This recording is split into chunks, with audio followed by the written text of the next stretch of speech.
ជាអាវុធសេដ្ឋកិច្ចឬអ ுக ្រិតកម្មសង្គ្រាមការវាយប្រហាររបស់អ៊ីស្រាអែលលើប្រេងអ៊ីរ៉ង់និងមហន្តរាយបរិស្ថានដែលពិភពលោកកំពុងព្រួយបារម្ភប្រិមិត្តទស្សនិកជនជាទីរាប់អានតំបន់មជ្ឈិមបូព៌ាកំពុងឈានដល់ចំណុចរបត់ដ៏គ្រោះថ្នាក់បំផុតមួយខណៈដែលយុទ្ធសាស្ត្ររបស់យោធាអ៊ីស្រាអែលបានងាកទៅរកការបំផ្លិចបំផ្លាញសរសៃឈាមសេដ្ឋកិច្ចរបស់អ៊ីរ៉ង់តាមរយៈការវាយប្រហារលើមជ្ឈមណ្ឌលផលិតប្រេងជាដើមយោងតាមការចាប់ផ្សាយរបស់សារព័ត៌មាន Al Mayadin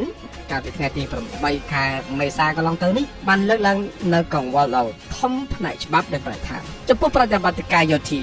ដែលហាក់ដូចជាកំពុងរំលោភបំពានលើគោលការណ៍សមាមាត្រនៃច្បាប់អន្តរជាតិតាមរយៈការវិភាគការវាយប្រហារទៅលើរោងចក្រចម្រាញ់ប្រេងនិងឃ្លាំងស្តុកប្រេងមហាសាលរបស់អ៊ីរ៉ង់នេះមិនត្រឹមតែជាការប៉ុនប៉ងកាត់ផ្តាច់ប្រភពចំណូលរបស់រដ្ឋាភិបាលទីក្រុងតេហេរ៉ង់ប៉ុណ្ណោះទេប៉ុន្តែវាគឺជាការបង្កឲ្យមានគ្រោះមហន្តរាយបរិស្ថានដែលមិនអាចស្ដារឡើងវិញបានក្នុងរយៈពេលដ៏ខ្លីនេះទេអ្នកជំនាញច្បាប់អន្តរជាតិជាច្រើនបានព្រមានថាការវាយប្រហារលើគោលដៅសេដ្ឋកិច្ចដែលបង្កផលប៉ះពាល់ដល់ជនស៊ីវិលនិងបរិស្ថានទ្រង់ទ្រាយធំបែបនេះអាចនឹងត្រូវចាត់ទុកថាជាអ ுக ្រិតកម្មសង្គ្រាមប្រសិនបើភ័ស្តុតាងបង្ហាញថាការខូចខាតមានលក្ខណៈលើសលប់ធៀបទៅនឹងផលប្រយោជន៍យោធាដែលទទួលបានអ្វីដែលគួរឲ្យបារម្ភជាងនោះទៅទៀតគឺថាឥទ្ធិពលដូមីណូទៅលើសេដ្ឋកិច្ចសកលអ៊ីរ៉ង់គឺជាអ្នកផលិតប្រេងដ៏ធំមួយហើយការរំខានណាមួយដល់ខ្សែសង្វាក់ផ្គត់ផ្គង់នេះនឹងធ្វើឲ្យតម្លៃប្រេងលើពិភពលោកហក់ឡើងខ្ពស់ខ្លាំងដែលបង្កផលប៉ះពាល់ដល់ជីវភាពនៃការរស់នៅរបស់មនុស្សរាប់ពាន់លាននាក់ជុំវិញពិភពលោក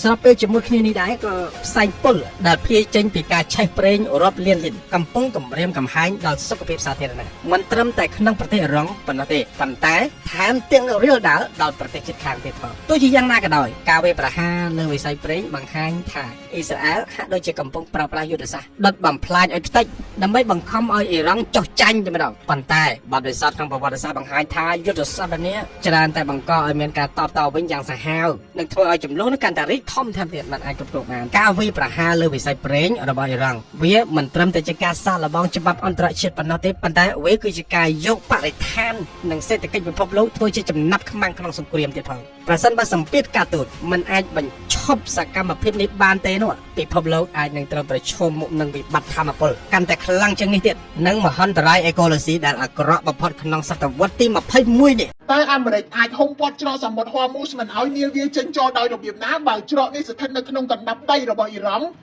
មានមីស៊ីលទូកល្បឿនលឿននិងពង្រីកមានពេញដែនទឹកហ័រមូសហៀទៅដល់សមុទ្រអារ៉ាប់ក្បែរខាងទៅទៀតតើអាមេរិកនឹងប្រើក្បួនសឹកអ្វីកាសែត The Wall Street Journal រាយការណ៍ថាអាមេរិកប្រើនាវាចម្បាំងសរុប15គ្រឿង AI Kelly បានបំបែកជាក្បួនចំនួន5ដែលអាមេរិកប្រើដើម្បីបិទផ្ទុកហ័រមូសក្បួនទី1គឺបង្កើតខ្សែការពារអាមេរិកនឹងប្រើក្រុមនាវាពិឃាតប្រភេទ Aliberg ពី4ទៅ6គ្រឿងនាវាទាំងនេះនឹងរៀបចំជាស្រទាប់មួយតាមដានភាគខាងជើងជិតឆ្នេរអ៊ីរ៉ង់មួយគ្រប់គ្រងផ្លូវជ្រៅនៅកណ្ដាលហើយមួយទៀតនៅខាងក្រៅជាកម្លាំងឆ្លើយតបរហ័សរ៉ាដារួមរបស់ពួកវាបង្កើតជាខ្សែការពារយ៉ាងរឹងមាំអ្វីដែលហោះអ្វីដែលហែលអ្វីដែលបាញ់ចេញពីដីពីសមុទ្រនឹងត្រូវបានរកឃើញភ្លាមក្បួនទី2គឺក្បួនអ្នកប្រមាញ់លាក់ខ្លួនក្រោមទឹកតួឯកក្នុងយុទ្ធសាស្ត្រនេះគឺនាវាមួយទឹក Virginia Class ដែលលាក់ខ្លួនស្ងៀមគ្មានសំឡេងក្រោមផ្ទៃសមុទ្រវាពំមីស៊ីលតូពេដូ Mark 48ដែលអាចបំបែកនាវាសត្រូវជា2ខ្ចាយនាវា Virginia Class គឺជាដៃគូប្រយុទ្ធនឹងនាវាមួយទឹក Kilo Class ដែលអ៊ីរ៉ង់អាចប្រើដើម្បីបំបែកការឡោមព័ទ្ធរបស់អាមេរិក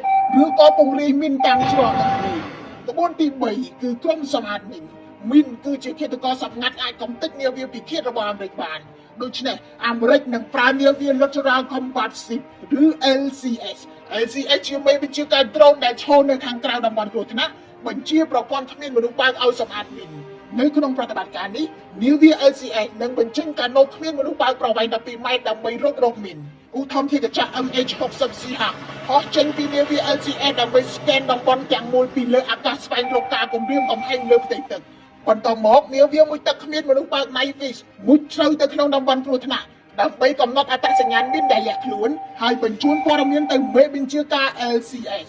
នៅវគ្គចុងក្រោយកងទ័ពជើងទឹកអាមេរិកអាចប្រើប្រព័ន្ធបញ្ឆោតមីនឲ្យផ្ទុះដោយបង្កើតសញ្ញាម៉ាញេទិកនិងសំឡេងដូចជានាវាធំក៏ប៉ុន្តែតើនឹងមានអ្វីកើតឡើងបើអ៊ីរ៉ង់បញ្ចេញទូកវាយប្រហារជាក្រុមធំពេលនោះអាមេរិកនឹងបញ្ចេញក្បួនសឹកទី4អាមេរិកនឹងប្រើយន្តហោះ A-10 Thunderbolt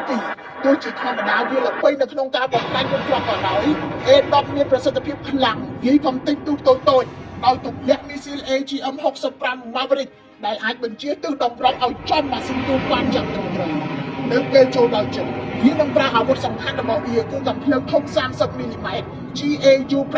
Avenger ដែលអាចបំផ្លាញកាណូតមួយក្នុងពេលតែប៉ុន្មានវិនាទីប៉ុណ្ណោះក្នុងដំណាក់កាលចុងក្រោយអាមេរិកនឹងបញ្ចេញក្បួនសឹកទី5ដឹកនាំដោយឧទ្ធម្ភាគចក្រ AH-64 Apache A-10 ហោះខ្ពស់ Apache ហោះទាបលឿននិងវាយប្រហាររហ័សវាមានមីស៊ីល AGM-114 Hellfire មានកាំភ្លើង 30 មីលីម៉ែត្រ M230 និងរ៉ុកកែត 70 មីលីម៉ែត្រ Hydra សម្រាប់បាញ់ទូកតូចនិងល្បឿនលឿនយ៉ាងនេះគឺជាវិធីដែលអាមេរិកឡោករបស់ Hormuz មានតាំងពីនាវាពិឃាតនាវាមួយទឹកនាវានិងដ្រូនសម្អាតមីនយន្តហោះ A-10 ហើយបញ្ចប់ដោយឧទ្ធម្ភាគចក្រ